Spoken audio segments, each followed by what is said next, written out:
आज यहाँ जो बैठक कर रहे हैं ये छत्रपति साहू जी महाराज की जयंती मना रहे हैं और प्रदेश की बैठक कर रहे हैं।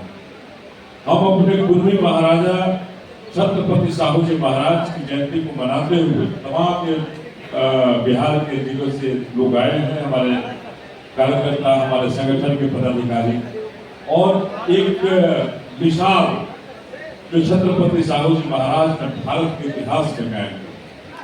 जब शूद्रों को पढ़ने नहीं दिया जा रहा था, जो हम सभी शूद्र हैं इनके लिए स्कूल का रास्ता बंद किया गया था, ये वही महाराजा थे जो राजा रहते हुए भी अब शूद्रों को शिक्षा का अधिकार दिया। आज उनकी हम सभी जयंती मना रहे हैं, हम उन्हें याद कर रहे हैं।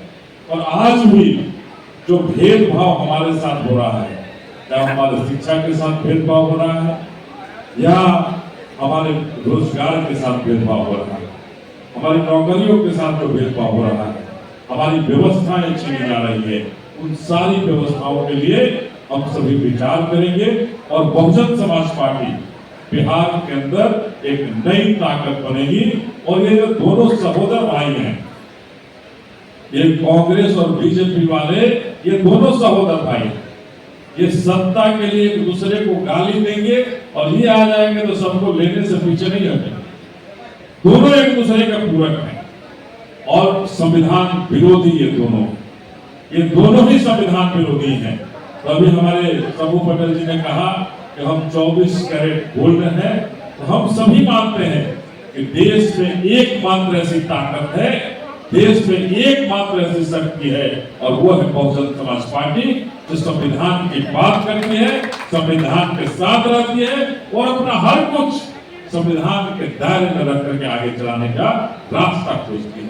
तो आज हम सभी अपने पूर्वी राजा छत्रपति साहू जी महाराज की जयंती मना रहे हैं और उन्हें याद करके जो उनके सपने अधूरे रह गए हैं, हम अपनी बहन मायावती के मार्ग निर्देशन में उनके बताए रास्ते पर चल करके हम सभी उन्हें पूरा करने का रास्ता तलाश रहे हैं। और निश्चित रूप से ये आपको बता देना चाहते हैं कि 2025 वो रास्ता तय करेगा हमारे बहुजन समाज पार्टी का भी और हमारी आदरणीय बहन मायावती का भी।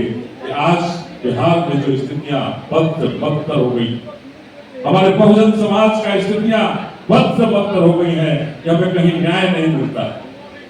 तमाम जगह अन्याय हो रही है, बलात्कार हो रहे हैं, घटनाएं घट रहे हैं, हमारे लोगों को मारा जा रहा है, दबाया जा रहा है, लेकिन ये कांग्रेस सरकार सुशासन का नाम लेकर के हमें डराने और धमकाने का काम करती है, कि हमें कभी न्याय देने का काम नहीं करती है। हम ये कहना चाहते हैं कि हम सभी आज छत्रपति साहू जी महाराज के नाम पर जयंती ही नहीं मना रहे हैं, उनके बताए रास्ते पर चल करके जो समतामूलक समाज की स्थापना की बात उन्होंने कही थी, जहां उन्होंने ब्राह्मणवाद की समाप्ति की बात कही थी और समतामूलक समाज की स्थापना की बात कही थी, आज भी हमारा बिहार कोसों दूर है समतामूलक समाज के स्थापना। इस बिहार में बहुजन समाज पार्टी निश्चित रूप से 2025 में समतामूलक समाज बना करके छत्रपति साहू जी महाराज के नाम पर भी विश्वविद्यालय और कॉलेजों का निर्माण करके अपने बहुजन समाज के बच्चों और बच्चों को पढ़ने का रास्ता खोलेगा। बहुत बहुत धन्यवाद आप सबको। जय हिंद। आपने देखा भी है कि हजारों की संख्या में जो कार्यकर्ता रखे हुए हैं और ये बड़ा संदेश भी है। इस बार 2025 में बहुजन समाज पार्टी अपने महापुरुषों के सपनों को पूरा करने के लिए और उनकी विचारधारा को लागू करने के लिए अपने हाथों में सत्ता की चाबी लेने जा रहे हैं। और इसके लिए कमर कस चुकी है बहुजन समाज पार्टी।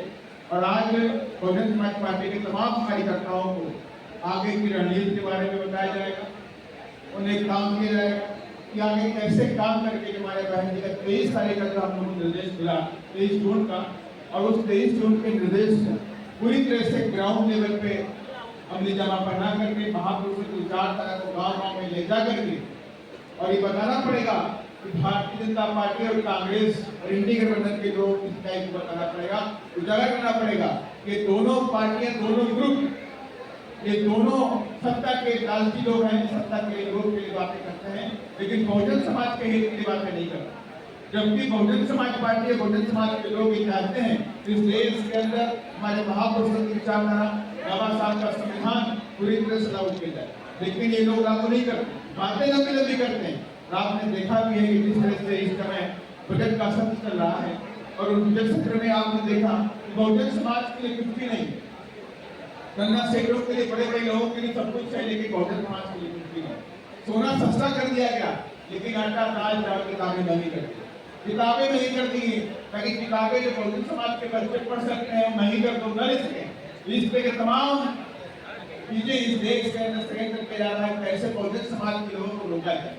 इसीलिए इसी आह्वान को लेकर के अपने बहुजन समाज के कार्यक्रम को समझाने के लिए और हमारे बहन जी के दिशा निर्देशों को बताने के लिए और अगला 2025 में हम कौन सी तैयारी करके आगे बढ़ेंगे, वो सारी बातों को बताने के लिए आज की अहम बैठक बुलाई गई। और उसी क्रम में आज बड़ी धूम धमाके के साथ में छत्रपति साहू जी महाराज की जयंती मनाई गई और जिसमें हमारे पार्टी के तमाम कार्यकर्ताओं ने उनके जीवन परिचय पर प्रकाश डालने का काम किया। धन्यवाद। व्यवस्था की ये उनके जीवन की सबसे महत्वपूर्ण घटना है। दूसरा, जब 1919 में साउथ भारत कमीशन के सामने बाबा साहब डॉक्टर अम्बेडकर, भास्कर लाल यादव, मोहम्मद अली जिन्ना ने अपने अपने समाज के प्रतिनिधित्व के साथ किया तो साहू जी महाराज की सलाह पर हुआ। तीसरी घटना है, एक दलित समाज के व्यक्ति को अपने राजमहल के सामने होटल खुलवा करके उसमें साहू जी महाराज स्वयं सुबह नाश्ता करने जाते थे ताकि इस राज्य के लोग देखें कि दलित के यहाँ अगर राजा जा सकता है तो हम क्यों नहीं जा सकते हैं। 1917 से लेकर के 22 तक बाबा साहब डॉक्टर अम्बेडकर के संपर्क में रहे। बाबा साहब डॉक्टर अम्बेडकर ने जो मूक नायक पेपर निकाला वो साहू जी महाराज के आर्थिक सहयोग से निकाला। 1920 में कोल्हापुर में बहिष्कृत हिंदुस्तानी महासभा की जो बैठक हुई उसकी अध्यक्षता बाबा साहब डॉक्टर अम्बेडकर ने की और मुख्य अतिथि साहू महाराज थे।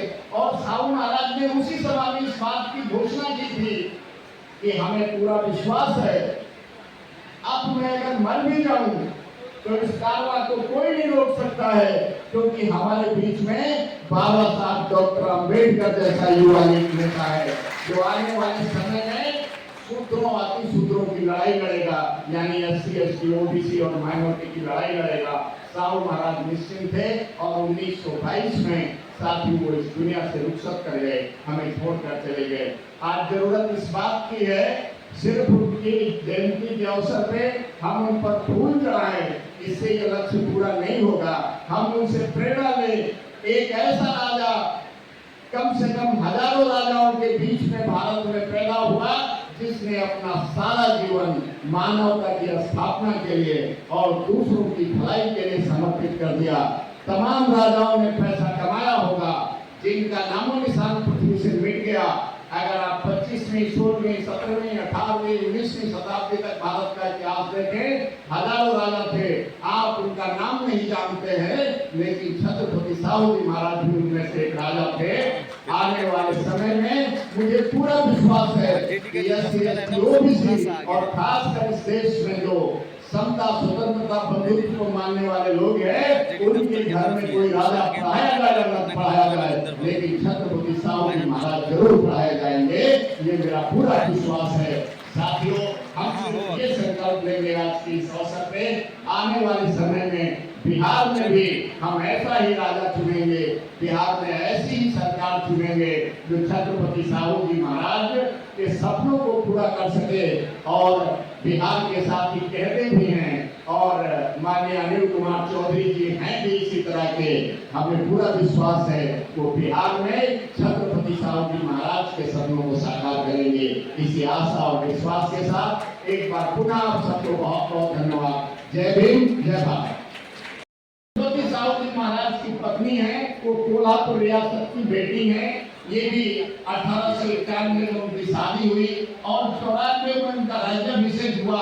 और जो काम महाराणा ज्योतिराव फूले ने 1890 में छोड़ा था उसको आगे 1922 तक बहुत बेहतर तरीके से महाराजा छत्रपति साहू जी महाराज ने संचालन किया और पूरे देश में महाराष्ट्र, गुजरात और पूरे देखिए, हम देश लाइन में पर बाहर उन्होंने आते थे इस काम को, सामाजिक परिवर्तन के काम को लाइन पे बेहतर किया। कटना नहीं तो चाहिए कुछ था। घटनाएं मैं शेयर करके अपनी बात को खत्म कर दूंगा, क्योंकि हमारे बीच में हमारे मुख्य अतिथि हम सबके गार्जियन बैठे हैं, वो अपनी बात को बेहतर तरीके से और रखेंगे।